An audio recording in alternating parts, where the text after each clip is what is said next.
گەلە.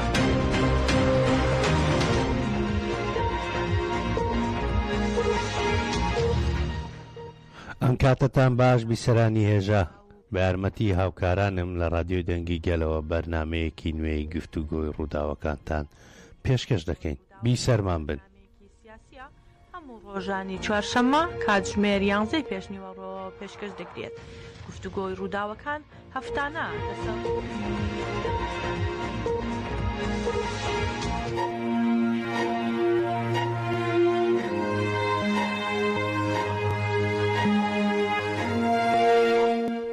بەڵێ بەڕێزان، گفتوگۆی ڕووداوەکانی ئەم هەفتەیەمان چەند تەوەرێک لە خۆی دەگرێتن. تەوەری یەکەمان باسکردنە لە ئاهەنگەکانی نەورۆز لە هەر چوار پارچەی کوردستان. دواتر دەچینە باشووری کوردستان لەوێشەوە بۆ شەنگال.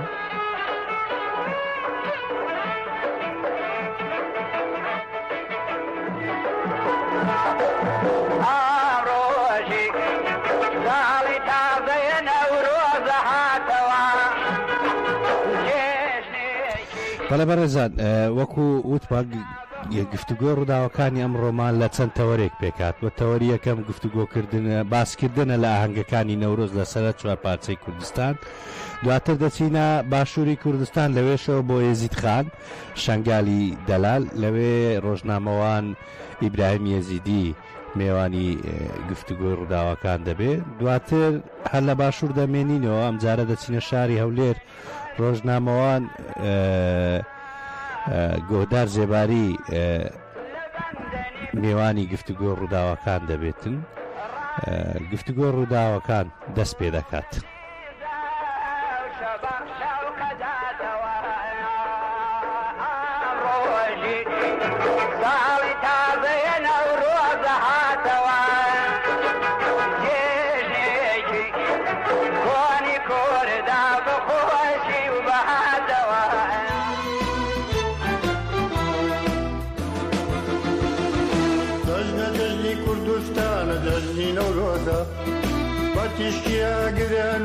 جەژنە پیرۆزە، جەژنە جەژنی کوردستانە جەژنی نەورۆزە، بەتیشکی ئاگرە نووسم جەژنە پیرۆزە، چاوجی ئاگێریێ دووجانمە، باوەڕی بەرزی کوردستانمە، چاوجی ئاگێریێ دووجانمە، باوەڕی بەرزی کوردستانمە. سەیریکەن سەیریکەن سەیریکەن، شاخ و دەشت و شار و گوندم تاوی سندووە، گۆڕی مەرجی دوژمن هەڵم لێڵ کەندووە، شاخ و دەشت و شار و گوندم تاوی سندووە، گۆڕی مەرجی دوژمن هەڵم لێڵ کەندووە. پڕ بەدەنگ باگەکەم سەربەستیم ئەوێ، کوردستانم جێی شێرانە ئەبێ سەرکەوێ، پڕ بەدەنگ باگەکەم سەربەستیم ئەوێ، کوردستانم جێی شێرانە ئەبێ سەرکەوێ. بەڵێ بەڕێزان، ئەمڕۆ لە هەر چوار پارچەی کوردستان، باکوور، باشوور، ڕۆژهەڵات، ڕۆژئاوا و لە دیاسپۆڕاش ئامادەکاریەکان بۆ ئاهەنگی نەورۆز و دەستپێکی نەورۆز دەستی پێکردووە. سەرەتا لە دیاسپۆراوە دەست پێ دەکەین. کۆنگرەی کۆمەلگای دیموکراتی کورد لە ئەوروپا کە زەدەکە بۆ بەشداریکردن لە نەورۆزی 2025 بە دروشمی ئازادی ڕێبەرئاپۆ ڕاگەیەندراوێکی نووسراوی بڵاو کردەوە. لە ڕاگەیەندراوەکەی کە زەدەکە هاتووە، نەریتی شۆڕژگێڕی نەورۆز لە کاوەی ئاسنگرەوە تا کاوەی سەردەم، مەزلوم دۆغان بەهێلی بەرخودان بۆ گەلی کورد، بە سمبولی بەرخودان، تێکۆشان و ئازادی نەورۆز لە ئاستێکی بەرزدا بۆ بەیانی ئیرادەی پشتیوانی یەکێتینەتەوەی گەلی کووردە. لە ڕاگەیەندراوەکە داهاتەوە بانگەوازی سەدا ڕێبەرئاپۆ سیاسەتەکانی لە ناوبردن و نکۆڵیکردن بەم بانگەوازە چارەسەری پرسی کورد کەوتە ڕۆژەفی سیاسی ڕۆژهەڵاتی ناوین و نێونەتەوەی لە نێو قەیران و گێژا و هەڵوەشانەوە لە ڕۆژهەڵاتی ناوەڕاست چارەسەری نەتەوەی دیموکراتی یەکێتی کۆمەلگای دیموکراتی گەل و باوەڕێکیان بە بنەما دەگرێت. لە کۆتایی ڕاگەیەندراوەکەی گەزەکە هاتووە داوا لە کوردانی ئەوروپا، کەنەدا، ئوسترالیا دۆستانمان لە هەموو گۆڕەپانەکانی نەورۆز بە ڕۆعی بەرخودانی مەزلوم دۆغان کۆ ببنەوە لە دژی داگیرکەران داوای ئازادی و یەکسانی بکەن، بە تایبەت لە سیەمی ساڵیادی هەبوونی ڕۆناهی و بێریڤان دەبێت نەورۆز لە هەموو گۆڕەپانێک بکەین بە نەورۆزی ئازادی. و لە بەشەکانی تری کوردستان سەرەتا لە ڕۆژهەڵاتەوە دەست پێ دەکەین. ئاهەنگەکانی نەورۆز لە دوێنێەوە لە ڕۆژهەڵاتی کوردستان دەستی پێکردووە. لە زۆربەی شار و شارۆچکەکانی ڕۆژهەڵاتی کوردستان بە ئاهەنگی گەورە بۆ پیرۆزکردنی نەورۆز بە بەشداری هەزاران کەس بەڕێوە چووە. لەوانە لە گوندەکانی قاڕێ لە شارۆچکەی نەغەدە لە سنووری ورمێ، لە شارۆچکەی دیزلی مەرگەوەر لە سنووری ورمێ، لە گوندی بێوران سێرێر لە سنووری سەردەشت، لە گوندی شێناوە و بێداوێ لە سنووری پیرانشار، لە گوندی قەلاوری سەرپەلی زەهاو لە سنووری کەرماشان، لە گوندی قەلاکۆنی سنووری سەقز، لە کێوەڕەش و گوندی عەسەن ئاباد لە سنووری بۆکان، لە گوندی سەردۆشت لە مەریوان و زۆربەی شارەکانی تریش خەریکی ئامادەکارین بۆ بەڕێوەچوونی ئاهەنگی مەزنی نەورۆز. و لە باشووری کوردستانیش لە چەندین ناوچە لە زۆربەی شار و شارۆچکەکان ئامادەکاریەکانی ئاهەنگی نەورۆز دەستی پێکردووە. سەرەتا لە سلێمانیەوە دەست پێ دەکەن. لە سلێمانی چەندی چالاکی بەهۆی نەورۆزەوە ئەنجامدرێن. بەڕێوەبەری گشتی گەشت و گوزاری سلێمانی بڵاوی کردەوە سبەی 23 چەندین چالاکی بەهۆی نەورۆزەوە ئەنجام دەدرێت. لەوانش لە کاتژمێر 8 ئێوارە تۆڕی شاخەوانی کوردستان سەر دەکەون بە مەشخەلەوە بۆ لووتکەی گۆیژە لەوێ ئاگری نەورۆز دەکەنەوە. بەڕێوەبەرایەتی گەشت و گوزاری سلێمانی بڵاوی کردوێتەوە بەهۆی چالاکی نەورۆز. چالاکیەکانی نەورۆز بەم شێوەیە دەبێت. ڕۆژی یەکەم سەرکەوتنی شاخەوانی بە مەشخەڵی ئاگرەوە بۆ لووتکەی گوێژە و ئاگری نەورۆز لە بناری گوێژە لە کاتژمێر 8 ئێوارە دەکرێتەوە. شەقامی سەهۆڵەکە لە 7 ئێوارەوە ئاهەنگی تێدا دەکرێت. سێم پارکی ئازادی لە 6 ئێوارەوە. چوارەم گردی مامەیارە نزیک 3 دوای نیوەڕۆ. پێنجەم لە ڤین فاوندیشن لە کاتژمێر 7:30 تاوەکو 12 شەو. و شەشەم لە باغی گشتی لە کاتژمێر 7 تاوەکو 11:30 و ئەوتەمیش دانیا ستی لە کاتژمێر 7 ئێوارە. دەشتێت ئەمانە گۆڕانکاری بەسەردادێ بە پێی کات و ئاماژەی کاتەکان ڕەنگە گۆڕانکاری بەسەردابێ. و لە شاری هەولێر و دۆکیش ئامادەکاریەکان بۆ ئاهەنگی نەورۆز بەردەوامە. بڕیار وایە تاوەکو ئێستا ئەگەر گۆڕانکاری تێدا نەکرێ لەسەر قەڵای هەولێر لە شاری هەولێر ئاهەنگی ئاگری نەورۆز وەکو هەر ساڵ بکرێت و دواتر لە پارکی شانەدەر ئاهەنگی نەورۆز بە کەرنەڤاڵێکی گەورە دەست پێ بکات. ئەمەش بە پێی گۆڕانکاریەکان گۆڕانکاری پێ. هەروەها لە مەغمور لە کەمپی شەهید ڕۆشتەم جوودی لە دوێنێەوە ئاهەنگەکانی نەورۆز دەستی پێکردووە. و لە شەنگالیش دواتر دەچینە لای هاوکارمان ئیبراهیم ئێزیدی. پێمان خۆشە لەوێن دەرزیاتر وردەکاریمان لەسەر شەنگال پێ بداتن. بەر لەوەی بچینە لای هاوکارمان بەڕێز ئیبراهیم ئێزیدی کە ئێستا لەسەر هێری تەلەفۆنە. ڕێبەر ئاپۆ بۆ پەیامی ڕێبەر ئاپۆ بۆ گەلی ئێزیدی ناردووە. تیایدا هاتووە بانگەوازی ئاشتی و کۆمەلگای دیموکراتی وەڵامە بۆ 73هەمین کۆمەڵکوژی ئەو پرۆسەیە دەستی ببورن.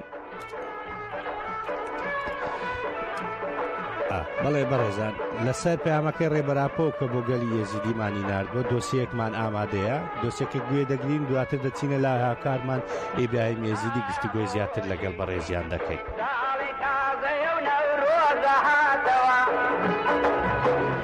لە چوارچێوەی بانگەوازی ئاشتی و کۆمەڵگەی دیموکراتیک ڕێبەری گەلی کورد عەبدوڵڵا ئۆجەلان پەیامێکی بۆ گەلی ئیزەدی نارد. پەیامەکەی ڕێبەر ئۆجەلان بۆ گەلی ئیزەدی بەم شێوەیە: مێژووی گەلی ئیزەدیمان مێژوویەکە کە بووەتە شایەتی کۆمەڵکوژی ئاوارەی زوڵم و ئازاری گەورە، واتە بەو قۆناغ و تاقیکردنەوە نەدا تێپەڕیوە. ئیزەدێتی یەکێکە لەو باوەڕە هەرەکۆنەکان و کۆمەڵگە هەرەکۆنەکانی مێزۆپۆتامیا بۆ پاراستنی کەلتور ناسنامە و بوونی خۆیان قوربانی گەورەیان داوە و تراژێدی و کۆمەڵکوژی کە بەسەریاندا سەپێنراوە نەک تەنها لاویژدانی گەلەکەماندا بەڵکو لاویژدانی هاوبەشی مرۆڤایەتیشدا باقوڵی جێگیر بووە. لە تەواوی مێژوودا ڕوبەڕووی هێرش بوونەتەوە، بەڵام سەرەڕای هەموو شتێک با بەرگریکردن درێژیان بابوونی خۆیان داوە. لە سەدەی ڕابردوو کۆمەڵکوژیەکان کە لە ئەنجامی هێرشەکانی خاوەن زێهنیەتی دەوڵەتە نەتەوەییەکان ڕوویداوە لە ئاستی جنۆسایددا بوون. کۆمەڵکوژی شەنگال لە ساڵی 2014 بەردەوامی ئەو زێهنیەتە بوو کە ئامانجی سڕینەوە و لە ناوبردنی ئیزەدیەکان بوو. بەڵام ئەم جارە گەلی ئیزەدیمان بازوویی گەیشتنە تێکۆشانی ئازادی خۆیان ڕێکخست و دەستیان بە بەرخۆدان کرد. بەم شێوەیە با بەرخۆدانێکی مێژووی وەڵامی کۆمەڵکوژیەکانیان دایەوە. بەشداری ژنان لەم بەرخۆدانە زۆر بەواتایە ئەوان کەوتونەتە ئەو پرۆسەیەی کە داهاتووی خۆیان بە دەستی خۆیان بنیاد دەنێن. داهاتووی گەلی ئیزەدیمان بە هێز و ئیرادەی ئەوان لەسەر بنەمای کۆمەڵگەی دیموکراتیکی کا پشت بە ئیرادەی دیموکراتی دەبەستێ شێوە دەگرێت و بەرجەستە دەبێت. پێویستە ڕێخستنێکی کۆمەڵایەتی وا پێک بهێنین کە بتوانن بە باوەڕی خۆیان بە شێوەیەکی ئازاد بژین لەم قۆناغەدا کە ئێمە بیرمان دەکردەوە و پێگەیشتین دامەزراندنی سیستەمێکی دیموکراتی بۆ پاراستنی هەبوونی مێژووی و بەردەوامی پێدانی زۆر گرنگە. لەسەر بنەمای دیدگای کۆمەڵگەی دیموکراتی داهاتوویەکی یەکسان و ئازاد بۆ گەلان دەتوانرێت دروست بکرێت. پێویستە ئیزەدیەکان لە خەباتی دیموکراتیزەبوون و دروستکردنی کۆمەڵگەی دیموکراتی کاپش بە ژیانێکی ئازاد و یەکسان دەبەستێت ببنە هێزی چالاک و کارە. هیچ ڕوانگەیە کە ئازادی گەلی ئیزەدیمان دان پێدان نەنێت و پشتگوێی بخات نایاسایی و ناڕەوایە. پێویستە گەلی ئیزەدیمان لە هەر شوێنێک هەبن بە خۆڕێخستن داهاتووی خۆیان بخەنە ژێر پارێزگاری و ئاسایشی خۆیان مسوگر بکەن. تێکۆشان بۆ ژیانێکی ئازاد یەکسان و دیموکراتی بەرپرسیارەتی هەموو گەلەکەمانە. بەم بۆنەوە سڵاو لە تێکۆشانی گەلی ئیزەدیمان دەکەم. دەمەوێت بڵێم من لە هەموو بارودۆخێکدا پێشگیری لە تێکۆشانی ئەوان دەکەم ئازادی ئیزەدیەکان و ئازادی گەلانی ڕۆژهەڵاتی ناوەڕاست بە یەکەوە بەسراونەتەوە. لەم چوارچێوەیەدا بە ئەنگەوازی ئاشتی و کۆمەڵگەی دیموکراتی وڵامی بەرامبەر بە 73 کۆمەڵکوژی دژی ئیزەدیەکان ئەو پرۆسەیەی کە دەستمان پێکردووە زۆرترین بوون و ئازادی بۆ ئیزەدیەکان بەدی دێنێت. ئەم بانگەوازە ڕێنەسانسە و زۆرترین ڕێنەسانس دەبێت بۆ گەلی ئیزەدیمان. ئەم پرۆسەیە بە هەست و تێکۆشانی هاوبەش سەردەکەوێت.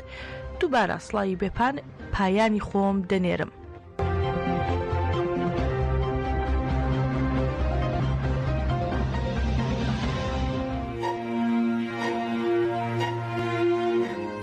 بەڵە بەڕێزان وەکو وتمان هاوکاری بەڕێزمان ئیبراهیم یەزیدی لە شەنگالەوە لەسەر هێری تەلەفۆن لە گەرمانە. بەڕێز ئیبراهیم زۆر سپاس کە میێوانی گفتوگۆی ڕووداوەکانی ئەمڕۆیت. بەڕێز ئیبراهیم گوێ لە دەنگی ئێمەیە؟ بەڕێز ئیبراهیم گوێت لە دەنگی ئێمەیە؟ بەڕێز ئیبراهیم زۆر سپاس کە میێوانی گفتوگۆی ڕووداوەکانی ئەمڕۆمانیت. بەڕێز ئیبراهیم ئەگەر باز لە نامەکەی ڕێبەر ئاپۆ بکەین، یعنی لە نامەکە زۆر شت باس کرا، دەمێ پرسیاری ئەوە بکەم گرنگی ئەم نامەیە بۆ کۆمەلگای ئێزیدی چییە؟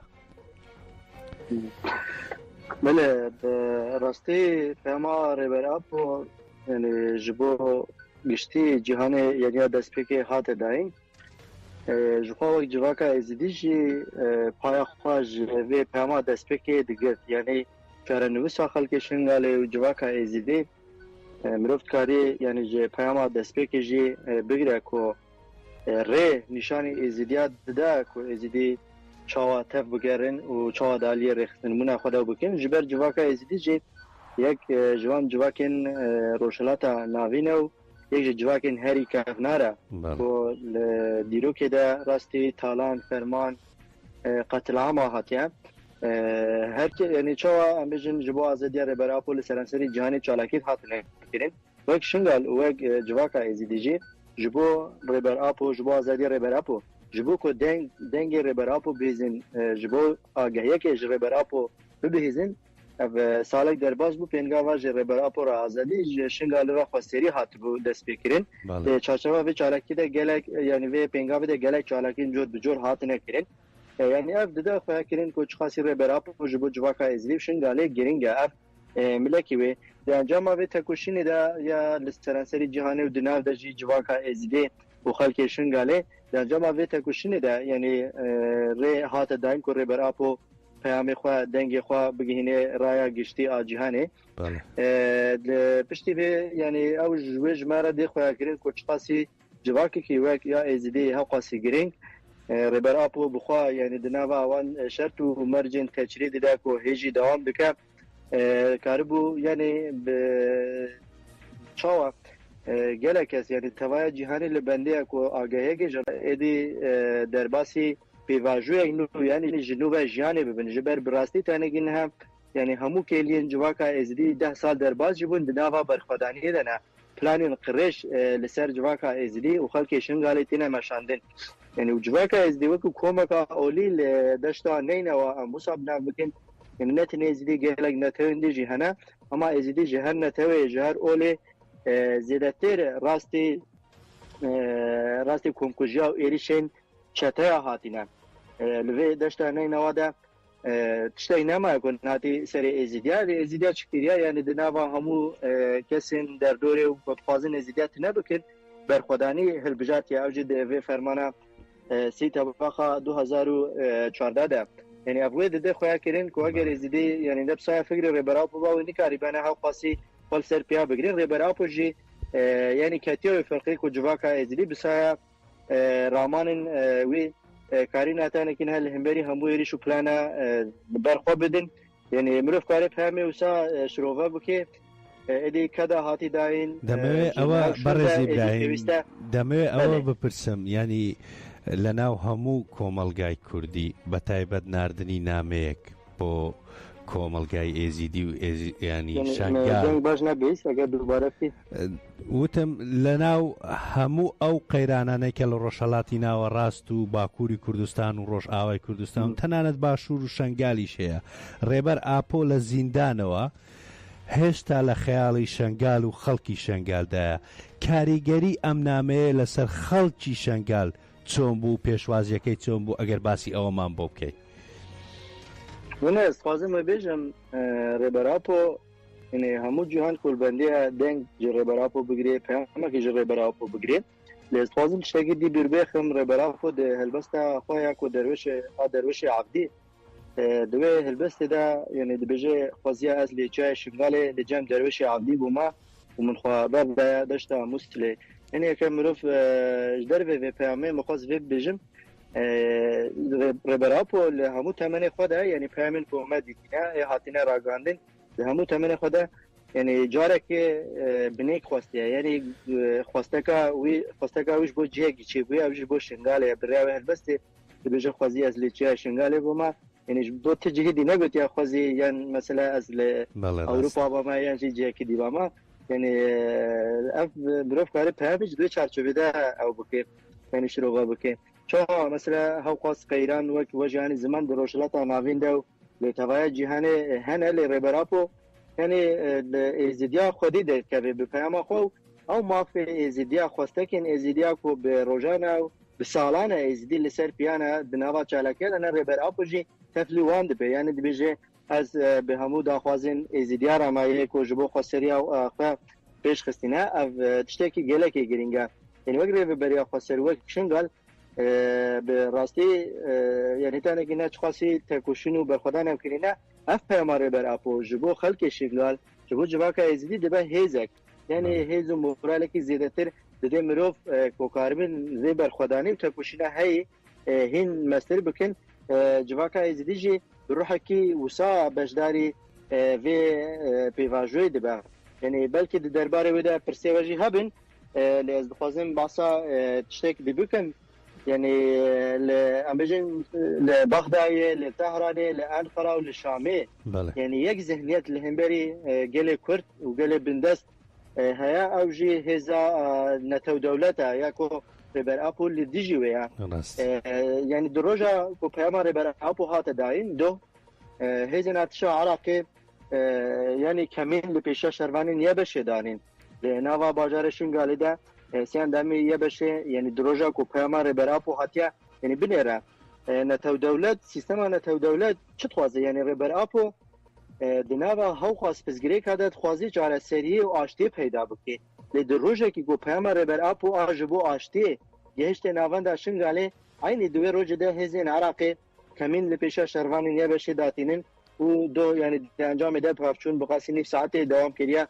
و تدست شروانی نیه بشه بریندار بونه بەڕێز ئیبراهیم ویستم ئەوە هەرکەمە پرسیار بەڵام جەنابەت باست کرد بەڵام لەگەڵ قسەکانی ئێوە دەمەوێت ئەوە بپرسم یعنی پێت وایە بۆچی لە کاتێکدا پەیامی ڕێبەر ئاپۆ بۆ خەڵکی شەنگال دێت و دەوڵەتی عێراق و سوپای عێراقی پەلاماری هێزەکانی یەبەشە دەدات ئایا ئەمە ڕێکەوتە یاخود بەرنامە بۆدا ڕێژراوە بە بڕوای ئێوە و ئەگەر باسی وردەکاری شەڕەکەی دوێنێ و ئەم ڕۆژمان بۆ بکەی و ڕەوشی شەنگالیش لە ئێستادا چۆنە سوپاس دەکەین ئەگەر ئەم باز بکەین یعنی شوێ مانی زمان یعنی دۆ دەما یە بەشێ لەسەر ئەرکا خۆیان وەسایتەکە یە بەشێ دناوا شنگالەوە دەرباز دەبێ هێزین ئارتشە عێراقیژی لە پێشەوان کەمین داتینن ئەنجاما کەمینی دەکۆ ساعتین شەوێنە vapçûn derit ke vapçûn xasînî satê dewam dike û di encamê de sê şervanî niye beşê birîndar bûne ji artişa Iraqê jî ji ber ku wendahiyên xwavet şêrin hetanekî niha ji raya giştîre nehatine eşkerekirin ê li gorî agahîn ku me ji nexweşxaneya navenda bajarê Şingalê girtîn hem kuştên wan hene û hem jî yani du jê berpirs di kes birîndar bûne vapçûn yani dijwar qewmiya ev wek me got yani girêdana wê bi peyama rêbera xwe re mirov parê li vir de du tişt daw bike ew zihniyeta netew dewlet ku destpêkê jî qal kir li Şamê û li Enqera û li Tehran û li Bexdayê yeka çawa rêbera po li nava hemû pizgirêka de dixwaze çareseriyê peyda bike ew jî wek bersivekê ji bo peyama rêbera po ya çareseriyê pizgirêkê wisa dertînin yani tu bawer bikî şingal ne cihekê wisa ye ku di niha de yani rewşekê wisa privasyon bêne a derxistin ji ber ku şingal hêzên artişa Iraqê rojane ew bi yebeşê re li ser erka parastina herêmê ne ji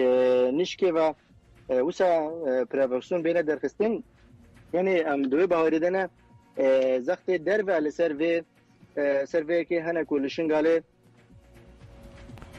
biborînin ne li Şingalê بەڕێز ئیبراهیم ئەگەر بمێ پرسیاری بەڕێز ئیبراهیم ئەگەر بمێ پرسیاری ئەوە بکەم لە ئێستادا بارودۆخی شەنگال چۆنە ئایا گرژەکان بەردەوامە یاخود کەمێک هێور بووتەوە یاخود دانووسان لە نێوان سوپای عێراق و یەبەشەدا دەستی پێکردووە یان لەگەر نێوان حکوومەتی عێراق و خۆسەری شەنگال دەستی پێکردووە یاخود بەگشتی دۆخەکە چۆنە لە ئێستادا لە شەنگال هكا ام باز بكن بلكي انها يعني غودرفاني ايماجي يعني مراغت كان شوبينن بله لشنغالي روشيا يعني ده حال حاضر ده دي بويرا دو يا شف چي بوي هر سه اندامين يا بشه کو بريندار بوين ده دست ارتش دنه هر سه بريندار تسليمي مالبات وان نهات نكرين جبر وكيجي يعني قلب هرسا جبو برينداري خو بگري ايرو جسادن سبيدا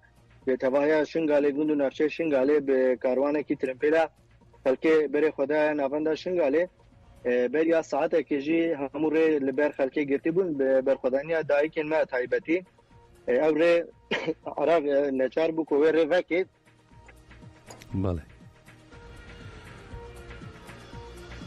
بله بەڕێز ئیبراهیم دەنگی ئێوە نەما بەڵێ بەڕێزان تا هاوکارمان لە ژووری کۆنتڕۆڵەوە دووبارە بەڕێز ئیبراهیم وەردەگرێتەوە درێژە بە باسی گرژەکانی دوێنێ دەدەین دوێنێ سوپای عێراقی لە ناوەندی شەنگال دا لە بازگەیەکی سوپای عێراق لەسەر ڕێگای شەنگال شمێران ڕێگری لێکرا بە نیازی ئەنجامدانی گربوونەوە دوای هێرشکردنەکەی یەبەشە لەلایەن سوپای عێراقەوە شەوی ڕابردوو سوپای عێراق لە گەڕەکی یارموگ ناوەندی شەنگال بۆ سەیەکیان بۆ ئۆتۆمبیلی شەروانانی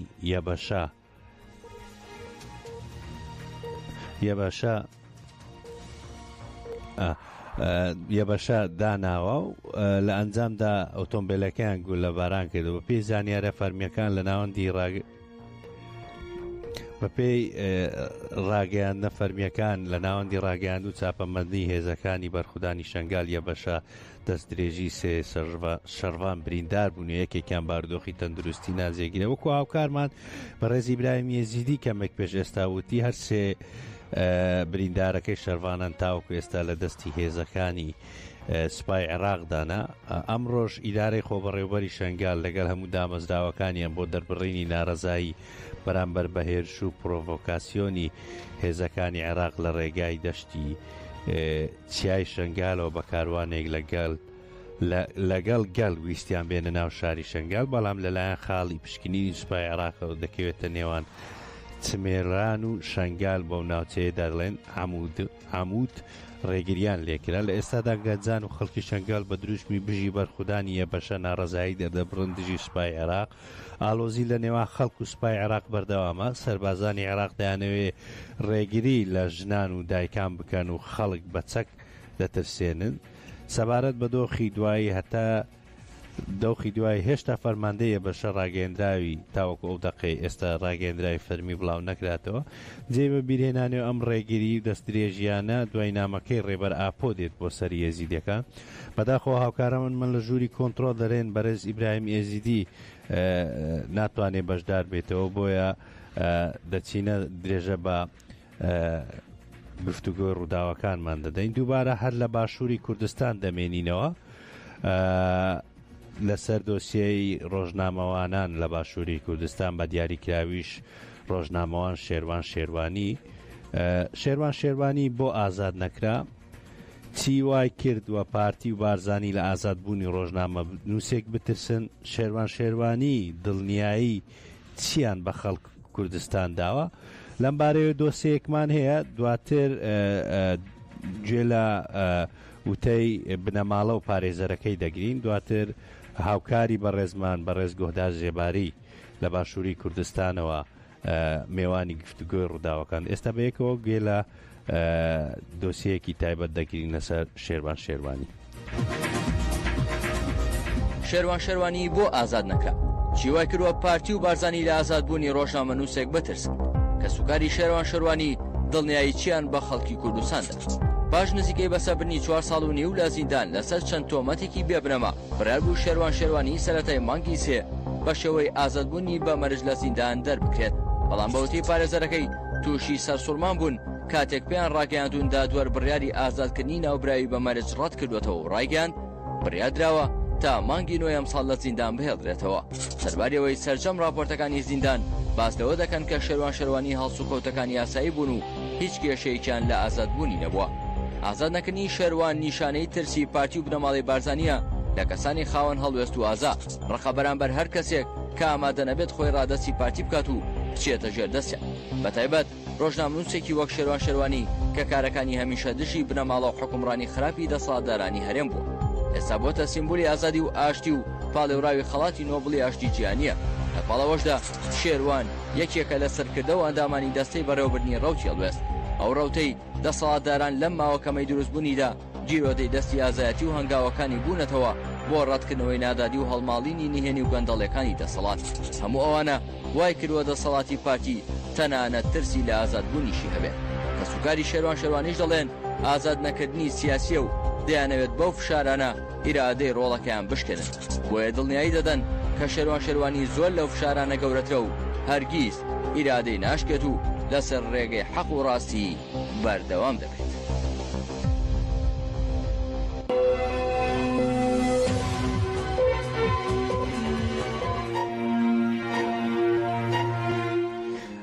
بەڵێ بەڕێزان بەرەوەی بچینە لای ڕۆژنامەنووس گۆدار ژێباری دۆسیەکمان هەیە کە پێک هاتووە لە قسەی برای شێروانی و پارێزەرەکەی بڕیار بوو شێروانی ئازاد بکرێت، بەڵام ماوەی زیندانیەکەی بۆ 6 مانگی تر درێژ کرایەوە.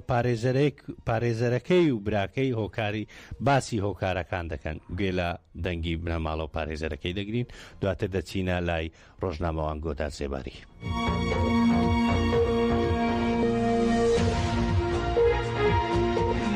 بەڵێ ئەوەی ئەوڕۆ ڕوویدا بڕیارەی دادوەری کەتنی بەدەستڕاوە بەداخەوە توش شۆچی کردین کە مافێکی ڕەوای بریکاردارم بوو کە بە ئازادکردنی بە مەرج ئازاد بکرێ بەڵام وا دیارە دادگا ئەم مافەی بە بریکاردان ڕەوا نەبینە نازانم ینی بەجێرە و راپۆرتانی لەناو دۆسەکەدا هەبوو هەمووی بازدەوە دەکەن کە مافی خۆیتی و داوا دەکەن ئازاد بکرێ بەڵام بڕیارەکەی دادوە پێچوانەی ئەو راپۆرتانە بوو بەداخەوە خۆی دوایین دۆسیە 4 ساڵ حکوم درا بەڵام ئەوە بتەمیزمان کردەوە بوو بە 2 ساڵ ئەو 2 ساڵە مافی ئەوەی هەیە لە ساڵێک بە ئیفراشەتی 9 مانگ بەسەربەری 2 ساڵ ئەگەر 9 مانگ بەسەربەری هەتا 18 مانگ مافی ئەوەی هەبوو لە 9 سێ ئازاد بکرێ وەکو هەر زیندانێکی تر کە ئەو مافەی پێدراوە بەڵام دادگا ئەو مافەی بابریکادان ڕەوا نەبینی بەداخەوە لە ڕابردوو بینیمان دادگاکان کەوتونەتە ژێر تاسیراتی حیزب و هەیمەنێ حیزبوانە تەدەخولات لە کاری دادگاکان دەکرێت هیوادارم ئەو بڕیارە دەژێت تاسیری هیچ لایەنێک دەرنەکرابێت بەخۆی لە بیداتی دەستگیرکردنی شێروان وەک نەک ئێستا چەند جارێکی رابێت هەمووی سیاسی بووە نەک یاسایی چونکە هەمووی هەستمان دەکرد کە دەستێکی لە پشت بێ و دەستەکەش لانی بە دەستەکەش دیارە کە چێنەوە و ئەوەیە کە شێروان بێدەنگ بکەن یان ئیرادی شێروانی بشکێنن بۆ ئەوەی تەسلیمی ئەوان بێ بەڵام ئیرادە شێروان زۆر لەوە بەهێزترە کە ئەم دەسەڵاتەت تەسیری لێ بکە چونکە شێروان لەسەر حەقە شێروان هەموو کەسێک شێروان دەناسێت کە چ ڕۆژنامەنووسێک بۆ کە چۆن قسەی کردووە لەبارەی چیەوە قسەی کردووە لەبارەی ئازادی ڕادەربرین و ئەوانە ئەوە نییە کە ئیرادەی شێروانی تێک بدە چاوەڕێی ئەومان دەکرد کە شێروان ئازاد بکرێت و دەبێت بڕیارەکە لە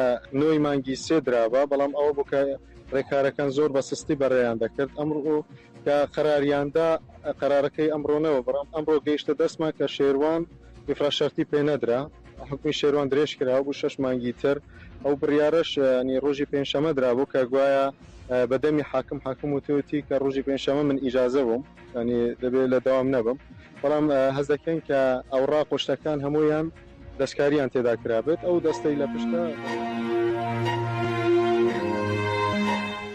بەڵێ بەڕێزان بۆ زیاتر گفتوگۆکردن لەسەر دۆسیەی ڕۆژنامەوان شێروانی و هۆکاری ئازاد نەکردنەکەی و ڕەوشی ڕۆژنامەگەری بەگشتی لە باشووری کوردستان بەڕێز گۆدار زێباری ڕۆژنامەوان و هاوڕێی نزیکی و یەکێک لە زیندانی کراوانی بادینان لەسەر هێلی تەلەفۆن لەگەرماندایە بەڕێز گۆدار زۆر بەخێر بێ بۆ گفتوگۆی ڕووداوەکانی ئەمڕۆمان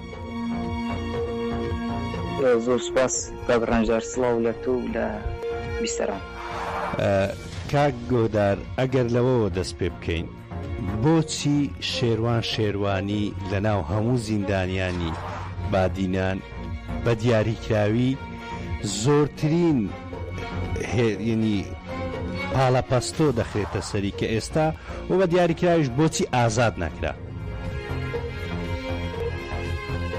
بەڵێ خۆی لە دەستپێکی سەرەتایی کەیسی دەستگیرکراوانی بادینان لە سەرەتای دەستگیرکردنمان بە شێوازێکی دوور لە پرەنسیپی دیموکراسیەت دوور لە پرەنسیپی مافەکانی مرۆڤ و ئازادی ڕۆژنامەگەری و ئازادی ڕۆژنامەنووسی و دوور لە عورف و عاداتی کۆمەڵگای ئێمە و دوور لە عورفی یاسایی بووبوویە هەر لە سەرەتاوە و تا ئێستا بە ئێستاشەوە ئەوەی لە بەرامبەر بە هەواڵەمان شێروانی و بەرامبەر بە هەواڵەکانی دیکە وەکو قەرەمان شوکری و ئومێد بەڕۆژکی دەکرێتن تەواو کەیسێکی سیاسیە تەواو بابەتێکی سیاسیە بوویە خۆمان ئەزانین ئەوان هەدەفیان چییە ئارمانجیان ئەوەیە کە ئەم هەواڵە تەسلیم ببێتن کە ئێمە باس لە بابەتی سیاسی دەکەین بێگومان پەیوەستە بە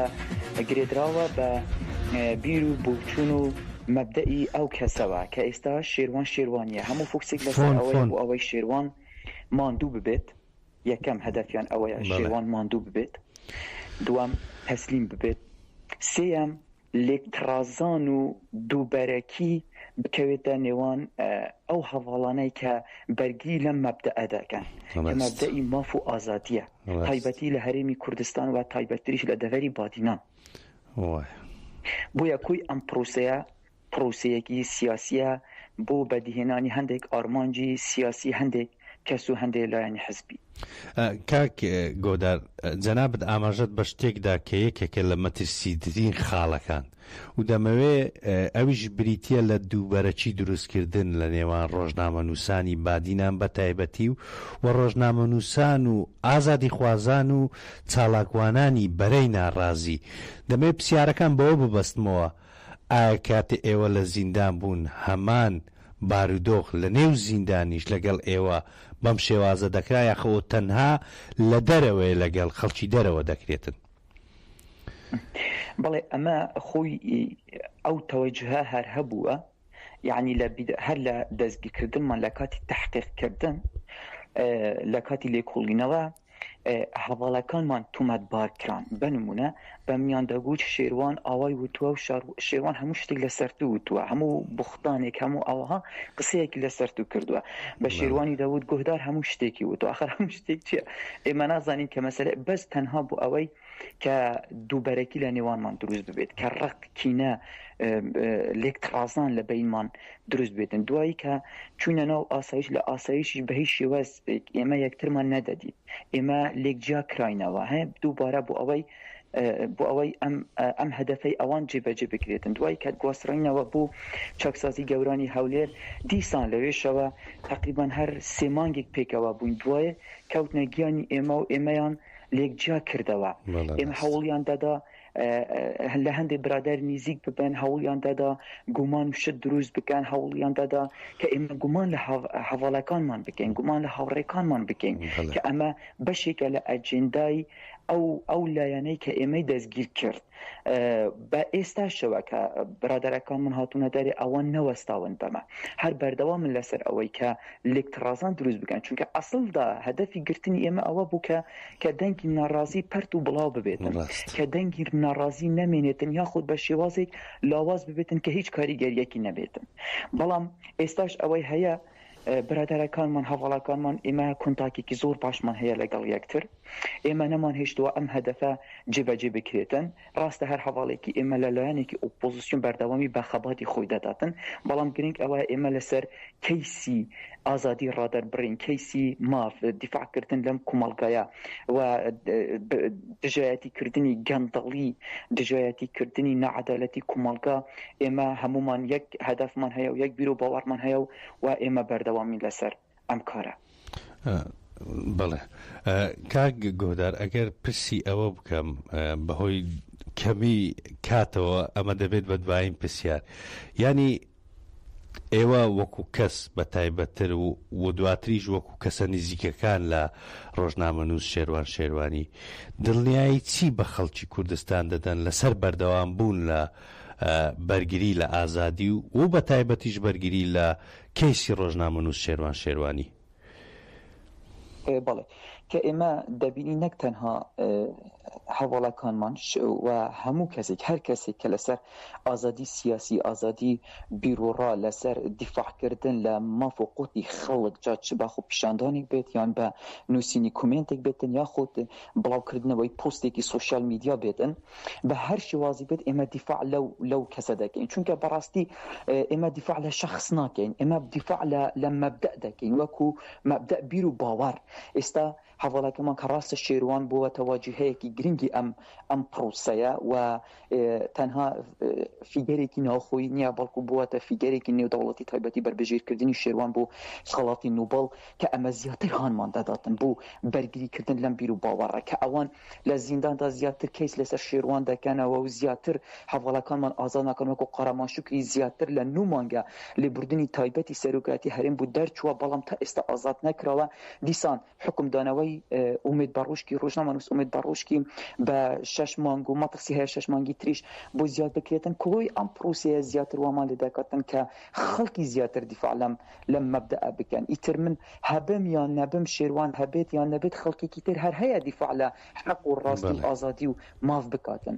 بۆیە ئەمە کە ئێستا شێروان و هەواڵەکانمان هەڵگیری ئەم بیر و باوەڕان بێگومان خەڵک دیفاع لێ دەکاتن، ئەمە زۆر گرنگە. بۆیە ئەوەی بەرامبەر بە شێروان دەکرێتن بەداخەوە هەموو مەفەکانی لێ زەوت دەکرێتن و بە بیانوو پێدەگرن و لە شێروان دەکەن کە شێروان بشکێتن، کە شێروان بێزار ببێتن، کە شێروان ئیتر تااقەتی نەمێنێتن و بەڵام ئەوەی پێم سەیرە هەر لە لای خۆیانەوە کە ئەمانە هەڵگری پاڵێوڕاوێکی خەڵاتی نوبڵ چۆن ئەمەی لە بەرامبەر دەکەن. ئەمە خۆ لە چاوی دنیای دەرەوەدا، لە چاوی کۆمەلگای نێودەوڵەتیدا، لە چاوی ئازادی خوازاندا ئەمە شتێکی زۆر زۆر گرنگە خەڵاتی نوبڵ بۆ ئاشتی.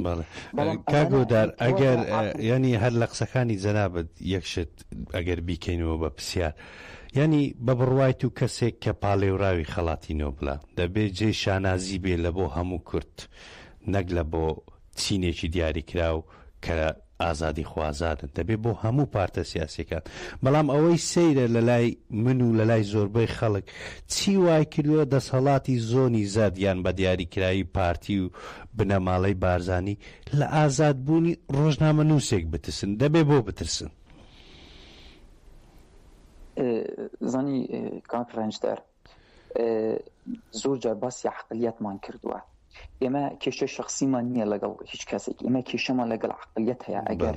ئەگەر باوکیشم بڕواتە ئەو شوێنە بە هەمان عەقڵیەت و بە هەمان نەفەس ئیش بکات و کار بکات و حکومڕانی بکاتن، نەک لە ناو دەسەڵاتدا بەڵکو لە ناو ماڵەکەمیشدا باوکم بەم شێوازە بەم نەفەسە حکم بکاتن، فەخنەی لێدەگرم و لێی ناڕازی دەبم.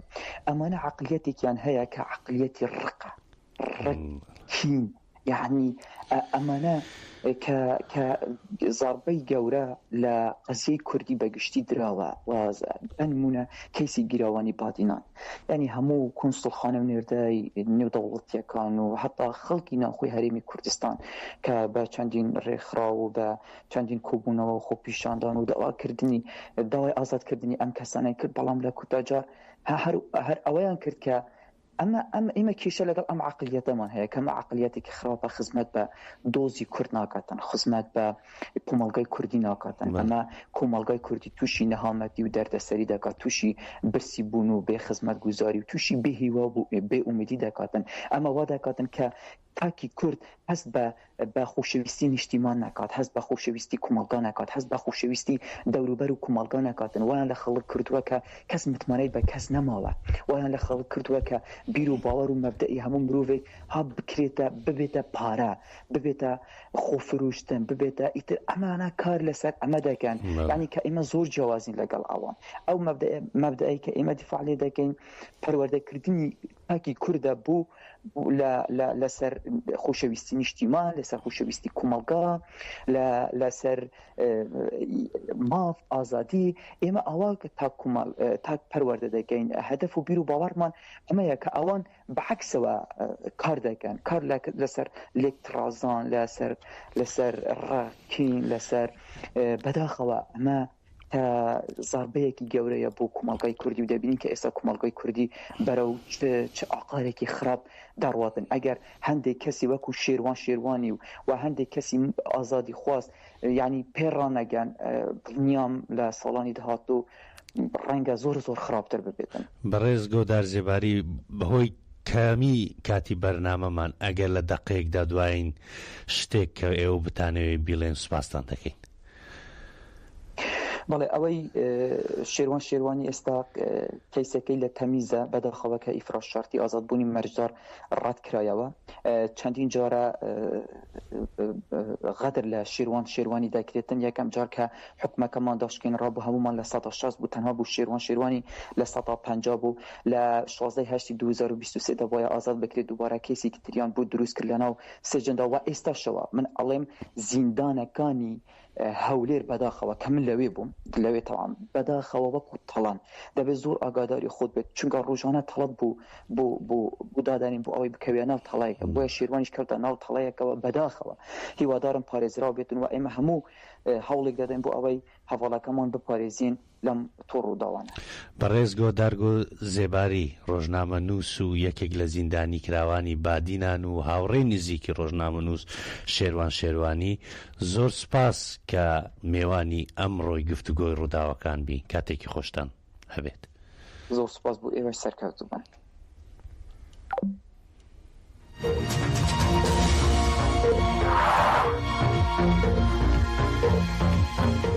بەڵێ بەڕێزان گفتوگۆی ڕووداوەکانی ئەمڕۆمان کۆتایی پێهات کاتێکی خۆشتان هەبێ و هەرشاد بن.